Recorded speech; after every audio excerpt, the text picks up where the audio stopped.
אתם מאזינים לפשוט עברית עם עומר גלילי.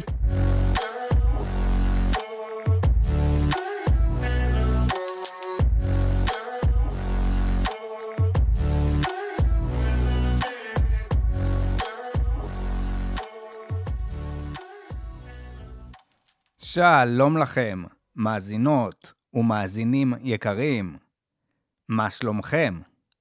איך העניינים? אני מקווה שהכל הולך כמו שצריך, ושעוברת עליכם תקופה טובה. בין אם זה במשפחה, בעבודה, ובכלל, בחיים האינטנסיביים שיש לכולנו. אז ברוכים הבאים לפרק מספר 34.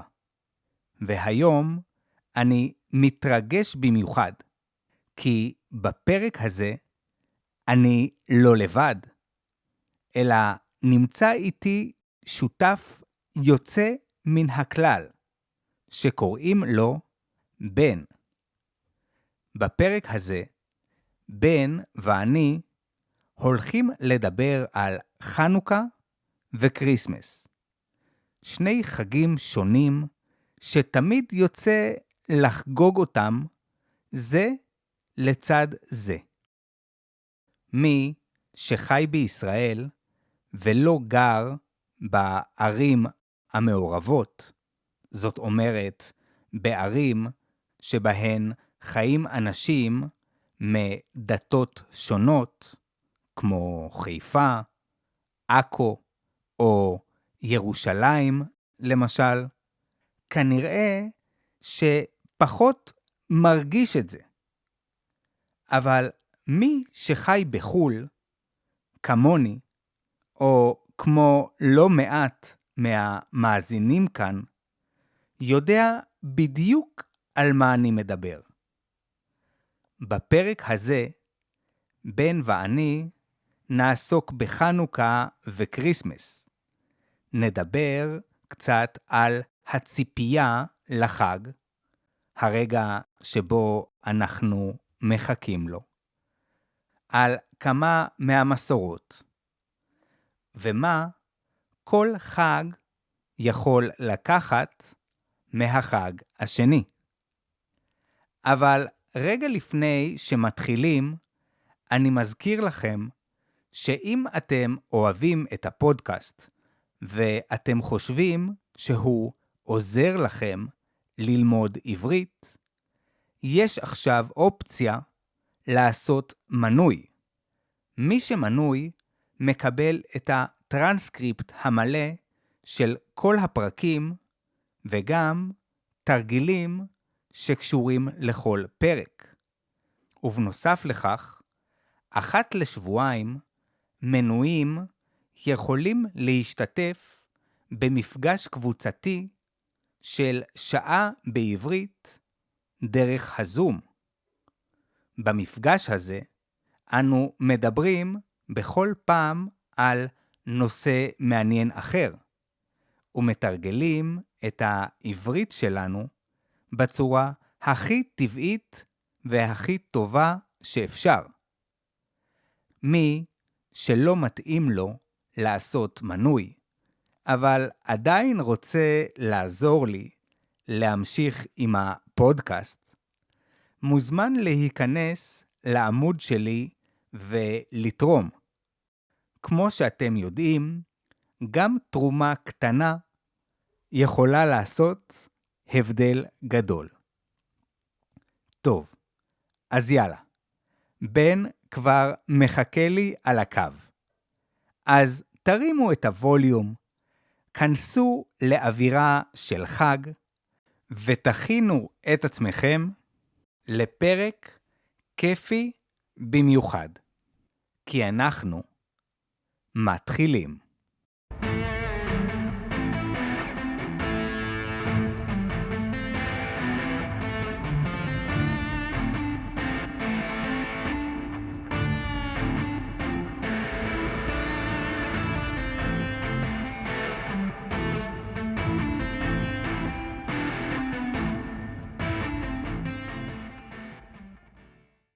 האמת היא שבן ואני הכרנו רק לא מזמן, ודרך הפייסבוק.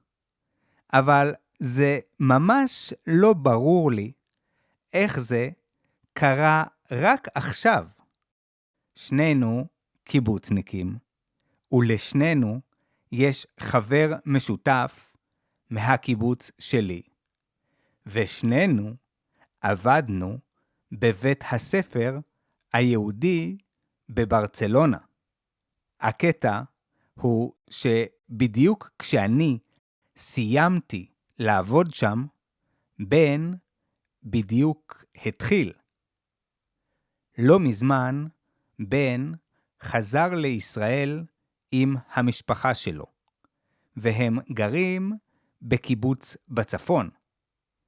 בשבילי, זאת הייתה הזדמנות מצוינת לשאול אותו קצת על המעבר חזרה לישראל, ועל האופן שבו הם חוגגים עכשיו את חג החנוכה.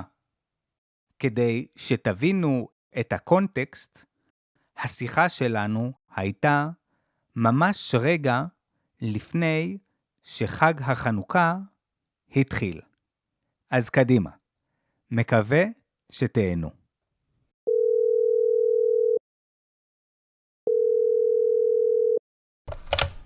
שלום בן, מה שלומך? אומר שלום, אני בסדר גמור. האמת שמצפה ומתרגש מאוד לקראת חנוכה, שממש מגיע אלינו בקרוב. ורציתי להגיד תודה רבה שהזמנת אותי להשתתף איתך בפודקאסט. גם מאוד כיף לי שאתה פה איתי. לפני שנתחיל, תוכל לספר לנו קצת עליך? שמי בן גור אריה. בשלוש השנים האחרונות גרתי בפרבר של ברצלונה, בסן קוגת, ועבדתי בבית הספר היהודי. אני בן 37, אוטוטו 38, אני אבא לשתי בנות מקסימות, ונשוי לעמית. היום אני עובד בחברת כרטיסי אשראי, קל, כרטיסי אשראי של ויזה, וכבר פחות עוסק בחינוך. אבל אני גם מלמד אנגלית אונליין למכללה בישראל. ובקיץ האחרון חזרנו לגור בישראל, בבית שלנו, בקיבוץ כפר סולד, בגליל העליון, על יד קריית שמונה. אנחנו ממש גרים באזור שהמלחמה עכשיו הייתה פה חזקה מאוד והורגשה. איך זה היה לחזור בסוף המלחמה, לא רק לארץ אחרי תקופה שגרתם במדינה אחרת, אלא גם לחזור למקום שרק מתחיל להתאושש, זאת אומרת, לחזור לעצמו מהמלחמה שהייתה בצפון. אוי, אתה שואל שאלה קשה וכואבת. אני חושב שזה היה כל כך קשה, וזה היה לעשות רילוקיישן למדינה שלך, בחזרה, לבית שלך. לקח לנו הרבה מאוד זמן כדי להבין איפה אנחנו נמצאים בחזרה, וחשוב להבין גם שבספרד גרנו בעיר מאוד טובה. הכל היה קרוב יחסית, היינו 20 דקות מפלאסה קטלוניה, ברכבת ישירה, ופתאום אנחנו גרים כמעט 3 שעות מתל אביב, ואין לשם תחבורה ציבורית כל הזמן, זאת אומרת, אתה צריך אוטו צמוד. הבנות שלי היו מאושרות, הם הרגישו מיד בבית, ולנו היה הרבה יותר קשה ומאתגר. אנחנו מאוד מתגעגעים לספרד, ועדיין אנחנו שואלים את עצמנו כל יום את השאלה, האם זה היה הצעד הנכון? והתשובה שלנו כל יום היא כן. הבנות שלנו מאושרות כאן בקיבוץ, וגם אנחנו מרגישים שזה היה הצעד הנכון לשלב הזה שבו אנחנו נמצאים. זו הייתה ההחלטה הנכונה ביותר עבורנו. מאוד לא פשוט לחזור אחרי שמדינה שלמה חוותה טראומה, ובטח לצפון, ששם במשך תקופה ארוכה אנשים לא היו בבתים שלהם, ואנשים מאוד שונים מאיך שזכרת אותם קודם לכן. הדיבור הוא לא אותו דיבור. זה יצר גם הרבה שוני בין האנשים שהיו פה בזמן המלחמה, לכאלו שחששו, שפחדו להישאר כאן בזמן המלחמה. זאת אומרת, אנשים שלא היו פה, פתאום מסתכלים עליהם אולי קצת אחרת, ואולי פתאום, עכשיו כשהכל רגוע אז אתם חוזרים, זה בסדר? זאת אומרת, כבר לא מסוכן פה כמו שהיה מקודם? זאת אומרת, אם אני מבין אותך נכון, יש תחושה אצל כאלה שחזרו ולא היו בזמן המלחמה, שאחרים אולי מסתכלים עליהם קצת אחרת, עם קצת ביקורת. נכון, מדויק, כן. אבל שוב, זו תחושה של אותם אנשים. זה לא אומר שזה באמת ככה, ועם תחושות, אתה יודע, עומר, אי אפשר להתווכח. נכון. אז בן, ברשותך, בוא נעבור לחג החנוכה. תוכל לספר לי ולמאזינים על האווירה שיש בחג? זאת אומרת, איך ההרגשה לחגוג חג חנוכה חזרה בישראל? כאן אצלנו בקיבוץ יש אווירה מאוד מאוד מאוד מיוחדת. בעיקר אצל הילדים אמנם, אבל באמת יש אווירה אחרת ושונה. אחרי 3 שנים שלא היינו כאן בארץ, לבנות שלי זה בעצם כמו להתחיל הכל מההתחלה. הכל מעניין אותם, הכל חדש להם.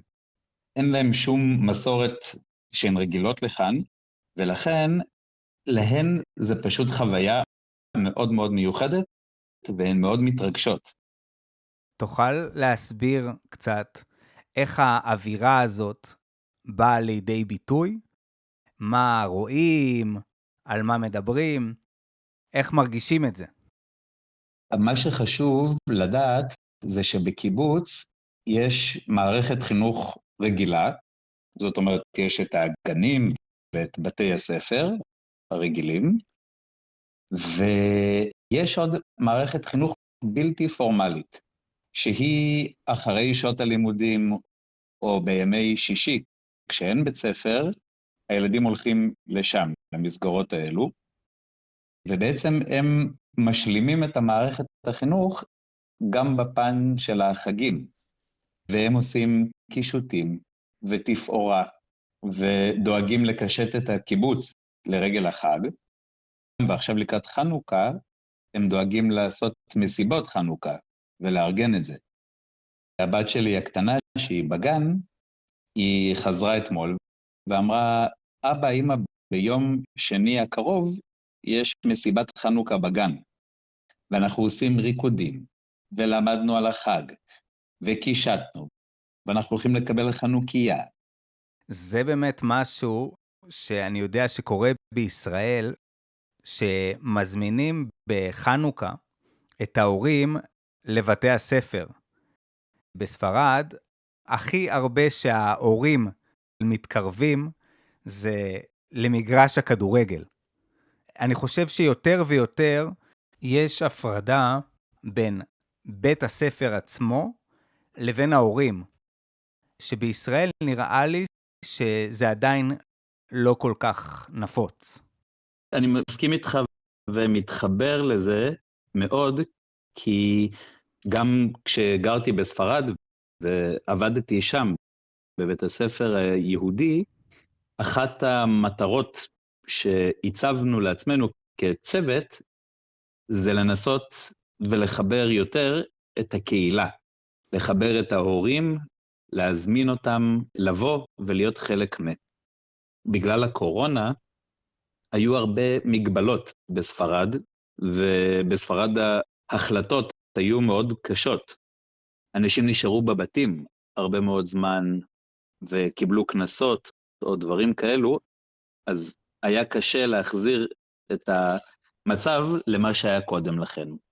עכשיו כשאני פה בישראל בחזרה, אני רואה כמה שכאן זה טבעי. אני פחות מכיר את זה בעיר, אבל אצלנו בקיבוץ, מה שהילדים עושים בגן, ההורים הם מוזמנים מיד לבוא, לראות, לקחת חלק. יש פה ממש אווירת קהילה. תשמע, קודם התחלנו לדבר על האווירה, ואני רוצה לשתף אותך שכאן בספרד ובשאר המקומות באירופה, אני מניח שזה אותו דבר. אפשר גם לנחש שבארצות הברית מתחילים לשים לב שקריסמס מתקרב לפחות חודש לפני. מתחילים לתלות ברחובות, תאורה מיוחדת, בסופרמרקטים, מניחים על המדפים, ממתקים מיוחדים, ויש איזה סוג של אווירה שלאט לאט נבנית לקראת קריסמס, ואז תחילת השנה, ואז אפילו כאן בספרד, המלכים שמגיעים יותר מאוחר, זה ממש בילדאפ שכל הזמן נבנה, וזה יוצר תחושת ציפייה מאוד חזקה, כי אי אפשר להתחמק מזה. וזה משהו שכשאני גרתי בארץ, לא הרגשתי על שום חג. פסח לדוגמה, אתה מבין שהוא מתקרב כי יש דיבורים על החמץ או על ניקיונות, אבל אתה לא רואה במרחב הציבורי הכנות לפסח ושלטים ותאורה וממתקים, ובחנוכה אותו דבר. אתה כן רואה אולי את הסופגניות, שאולי עוד מעט נדבר עליהן, ואתה מריח אותן, אבל מעבר לכך, אני חושב שהחג הוא לא מאוד מאוד נוכח במרחב הציבורי. מה אתה אומר? אני מסכים איתך מאוד.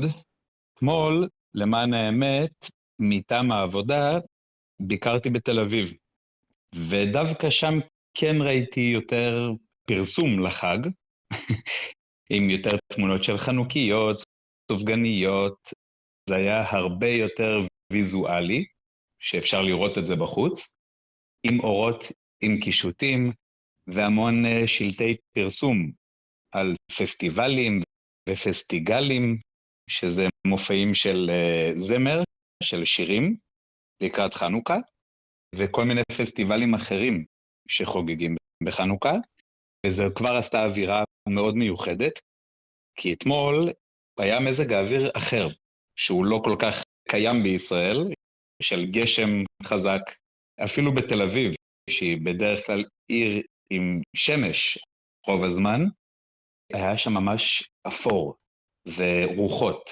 והרבה גשם, ופתאום עם השלטים ועם האורות המיוחדים ועם הכל, זה ממש עשה אווירה של חנוכה. אבל אצלנו בקיבוץ, באמת, כמו שאתה אומר, זה פחות מורגש. כולם יודעים שהוא הולך ובא, אבל זה לא כמו במדינות אחרות בעולם. ואני חושב שאולי הגיע הזמן גם לעשות את החגים האלו אצלנו כמיוחדים, לתת להם את המקום המיוחד שמגיע להם.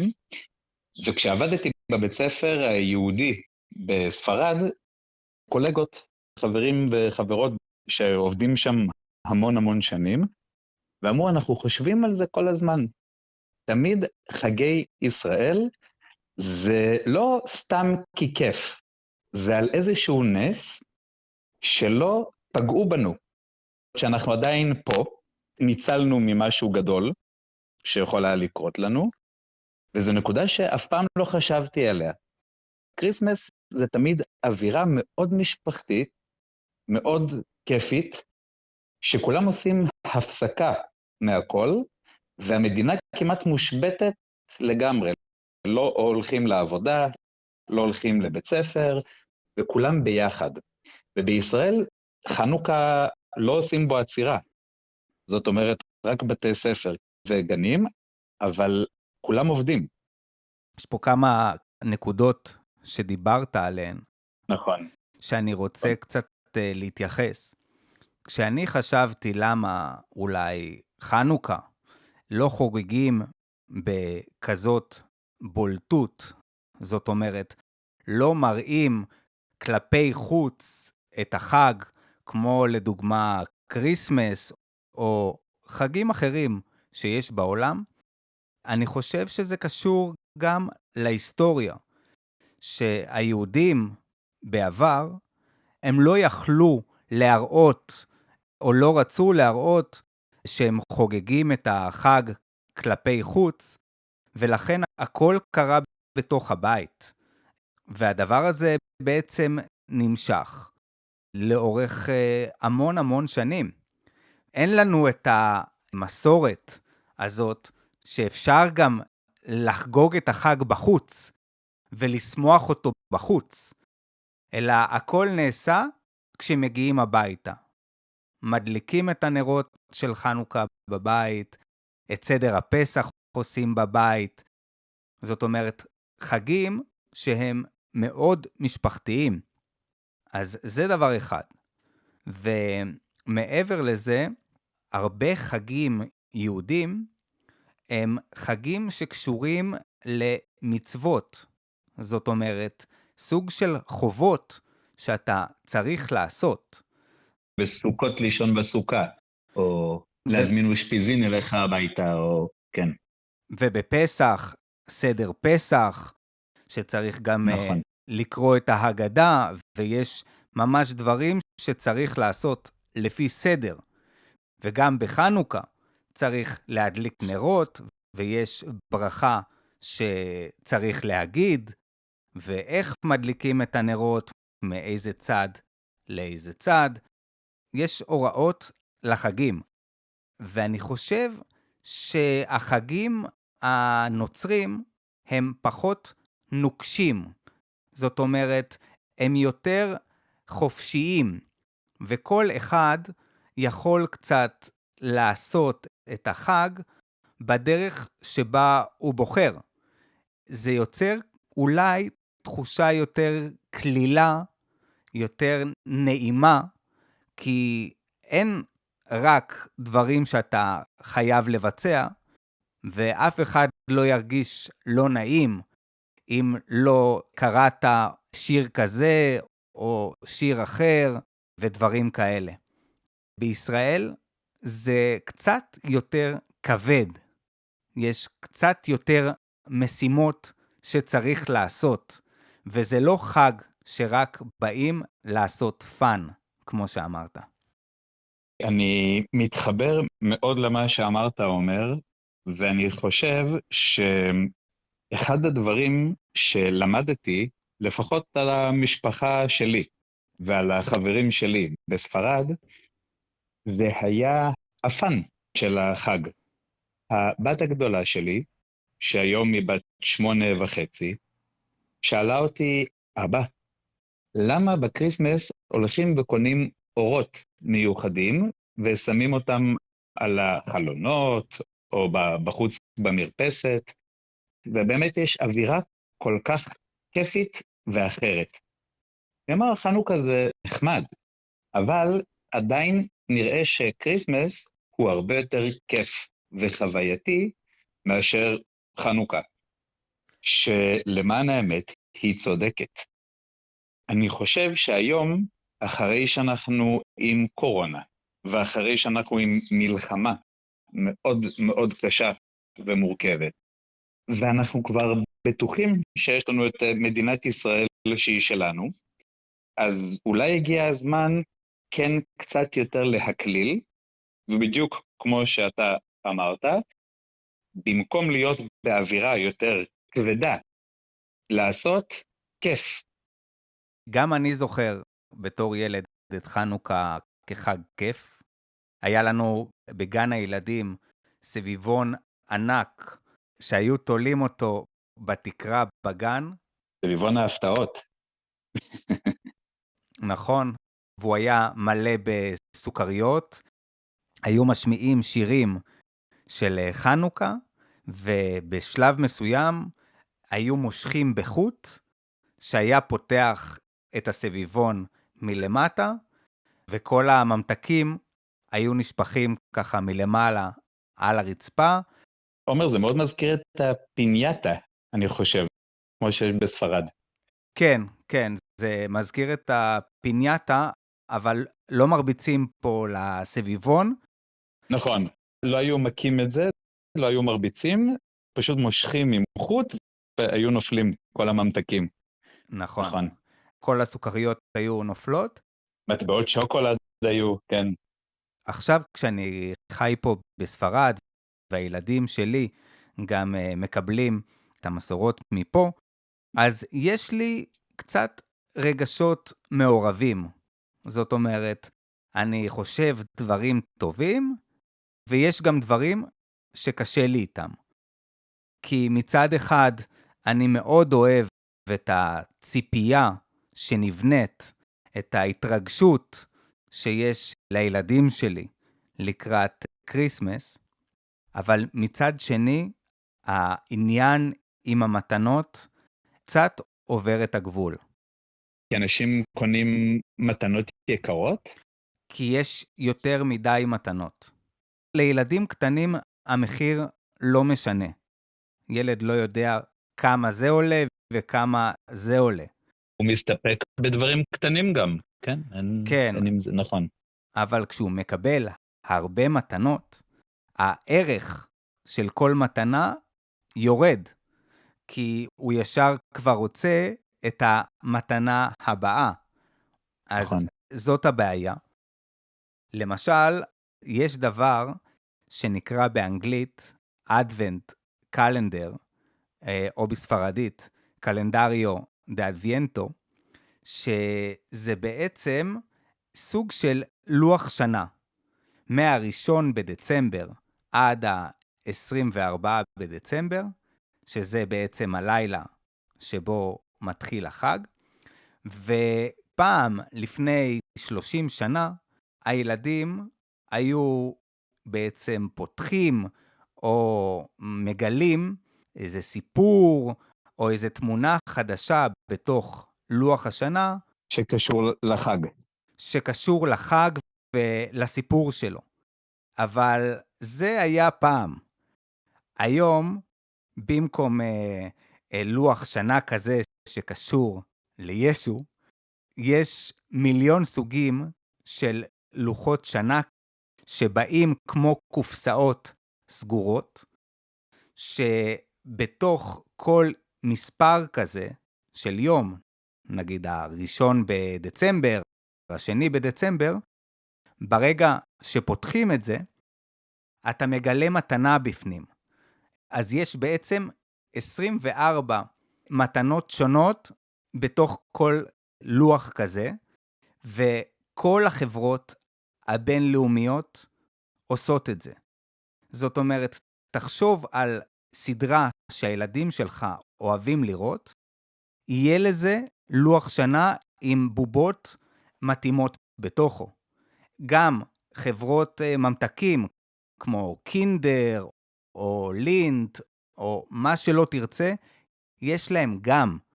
זה פשוט מטורף. יש מבחר ענק. ומה שקורה עם הילד הגדול שלנו, שהוא בן 4.5, אם פעם היינו נותנים לו לקנות בובה קטנה כזאת, אחת לשבועיים או לחודש, והוא היה מקבל בובה אחת ומשחק איתה במשך כמה שעות, ואפילו יותר, אז עכשיו כל יום יש לו עוד בובה כזאת. והדבר הראשון, כשהוא קם בבוקר, הוא רוצה לפתוח ולגלות את הבובה שמסתתרת שם בתוכו. ומאוד מהר הוא שוכח ממנה, כי הוא כבר חושב על המספר שיהיה לו מחר. ככה הוא לומד, דרך אגב, את הימים שנשארו עד החג. עד לחג. נכון, כן. כי הוא יודע, אנחנו היום, לדוגמה, במספר 12, והוא יודע שהוא צריך עד 24, וב-24, מה אתה חושב שיהיה? מתנה קטנה או מתנה גדולה? אני חושב שתהיה קצת יותר גדולה. נכון, בדיוק. אז אצלנו יש של בובות, וב-24 המרובע שהוא צריך לפתוח גדול יותר, אז אפשר לנחש שתהיה שם את המתנה הכי שווה מבין כל המתנות. אז זה משהו שיוצר המון ציפייה, שזה מצוין. נכון. אבל מצד שני, זה מוריד את הערך של המתנות. ואותו דבר קורה גם בחג עצמו, כי כל ילד שלנו, נניח, הולך לקבל בקריסמס 4 מתנות. כן, האמת שזה יוצא, אומר, תקופה שפשוט צריך גם להיערך אליה, להיות מוכנים אליה, מבחינה של כסף, מבחינה כלכלית. כי זו תקופה שבה אנשים מוציאים הרבה מאוד כסף. בין אם זה עם ארוחות החג, למתנות, וגם יש המון אירועים שקורים מסביב לחג, הרבה הזמנות של משפחות או מקומות עבודה, והרבה אנשים חוסכים במהלך השנה כדי שיהיה להם מספיק כסף לקראת קריסמס. זה מאוד מאוד קשה. גם את המתנות צריך לקנות מראש, ולפעמים הרבה זמן מראש, כי אחרת או שאין, או שהמחירים עולים, ובאמת שמנו לב אפילו באמזון, שככל שהזמן מתקרב לקריסמס, הם מעלים את המחירים. ובאמת, טקס המתנות בקריסמס הוא חלק מהחג.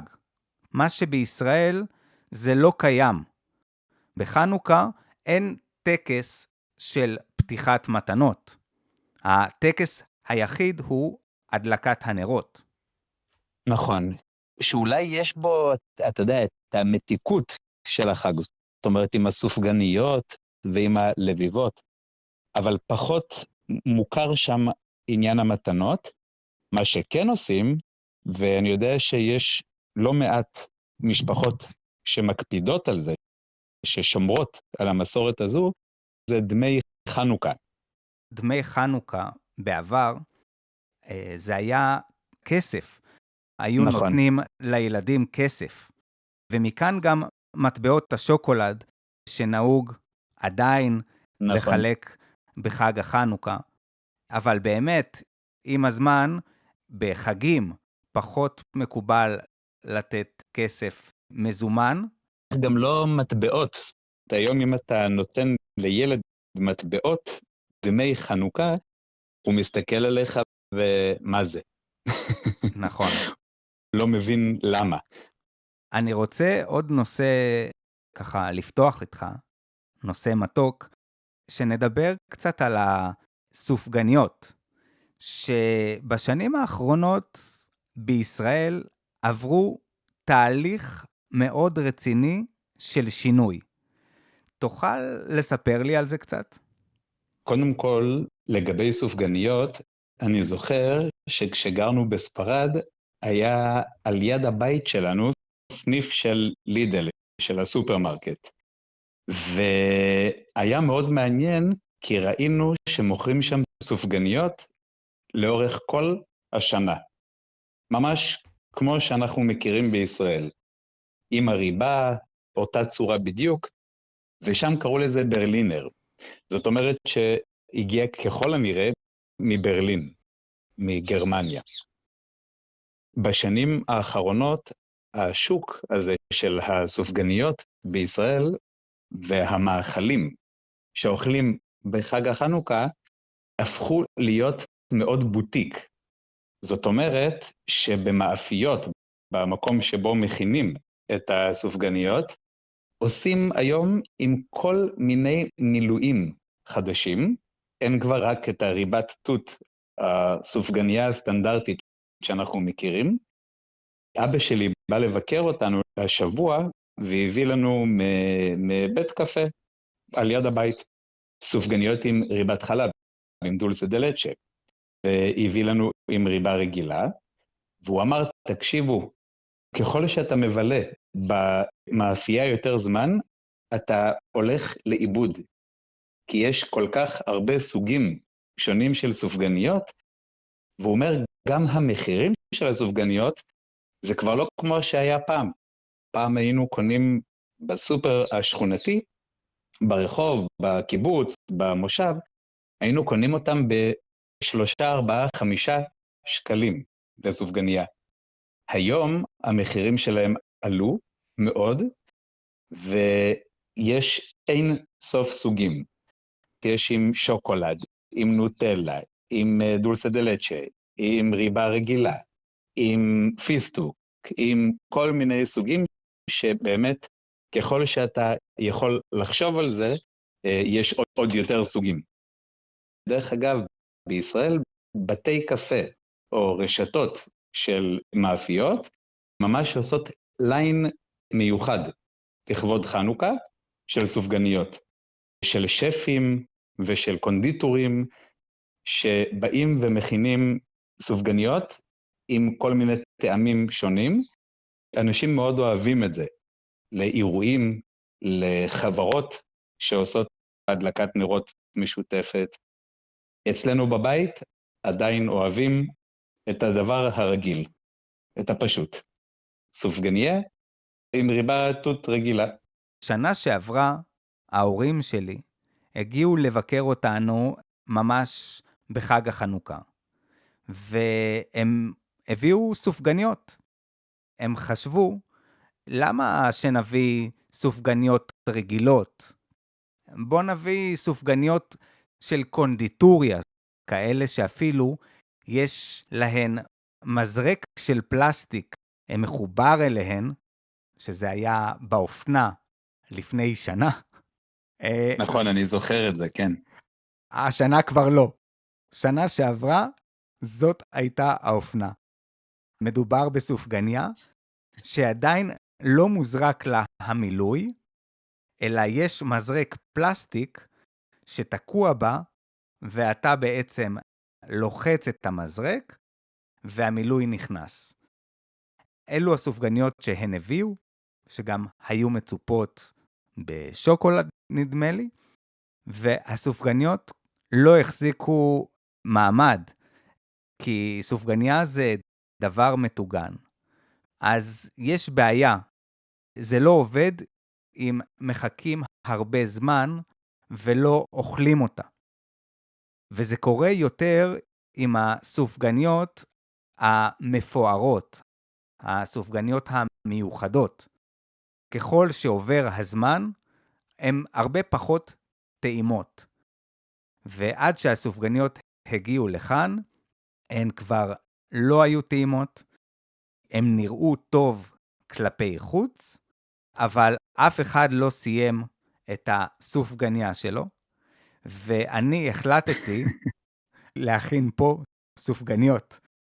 ויום למחרת, בהדלקת הנרות, הכנתי סופגניות רגילות עם ריבה, כי זה פשוט לא עבד. ואני רוצה להגיד בהקשר הזה על הסופגניות בישראל, שמתחבר למה שאתה אמרת, שכל הגימיקים האלה, זאת אומרת, כל התוספות שעושים רק כדי שיהיה מיוחד, וכדי שאנשים יקנו, הן הרבה פעמים לא באמת משפרות את הסופגניה.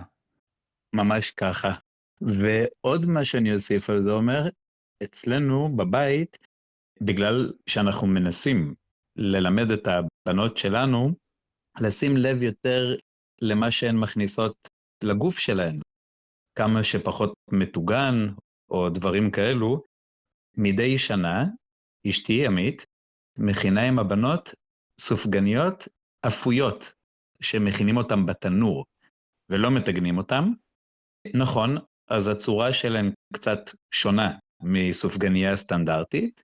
נכון, הן לא עסיסיות וטעימות כמו המטוגנות, אבל אני חושב שכשאנחנו עושים את זה ביחד עם הילדים, הילדים שותפים לזה ונהנים לא רק מהטעם והמתוק, אלא גם מהתהליך עצמו, ומחכים לזה. רציתי לשאול אותך ככה, תוכל לספר קצת על המסורת הזאת שיש בחג החנוכה, ללכת ולראות הופעות? וואו, אז האמת שוב, כמו שציינתי קודם לכן, בגלל שזה החנוכה הראשון שלנו בארץ, אחרי 3 שנים שחגגנו חנוכה בספרד, אשתי אמרה שכשהיא כילדה, היו לוקחים אותה תמיד לפסטיגל.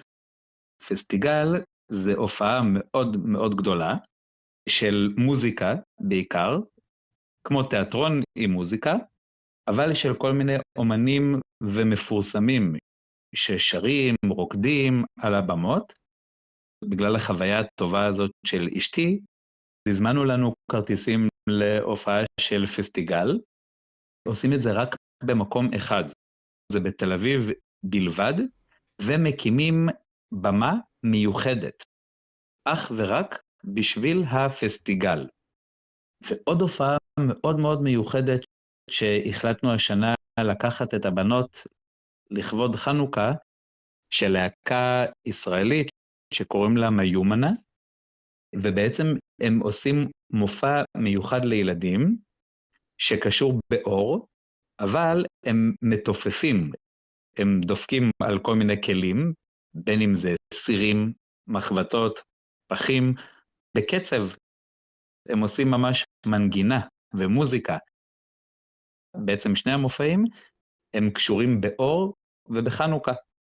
המופעים האלה, פסטיגל ומיומנה, הם מופעים יקרים, הם מופעים זולים. תוכל קצת לספר באמת כן, על העניין הזה? בהחלט.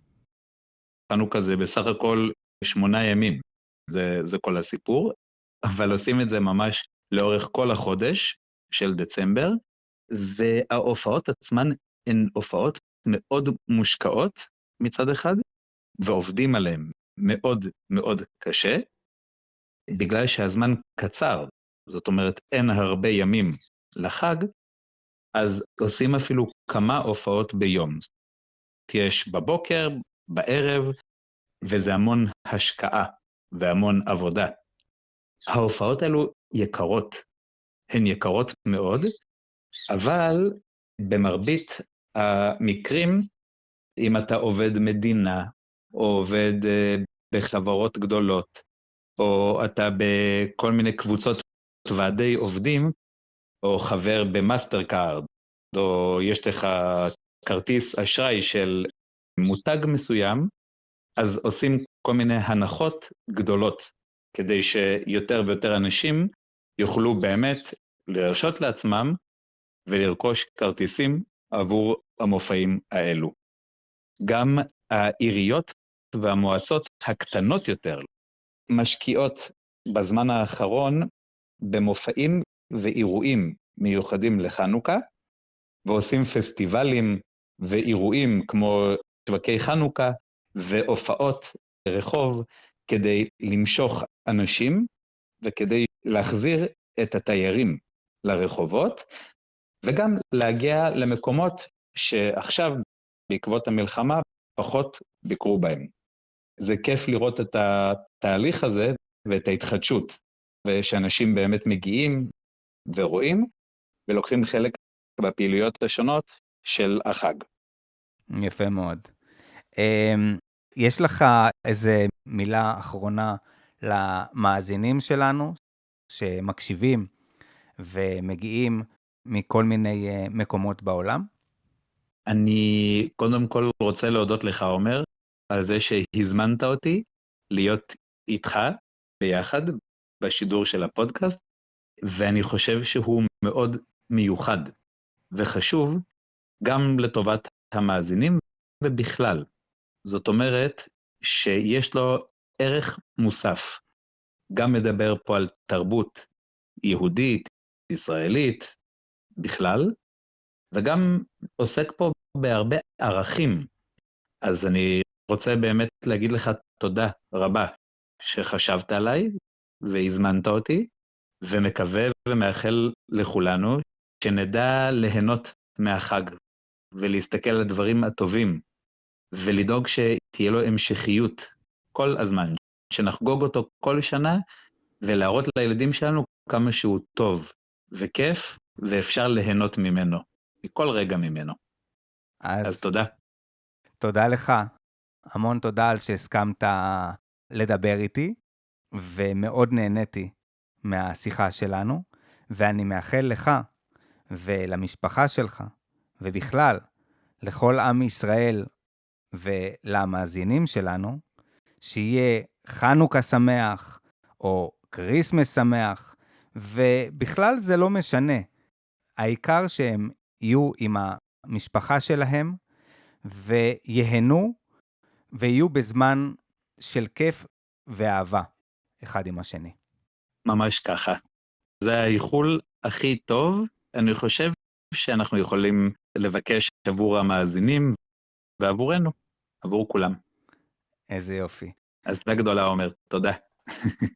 תודה לך, וחג שמח.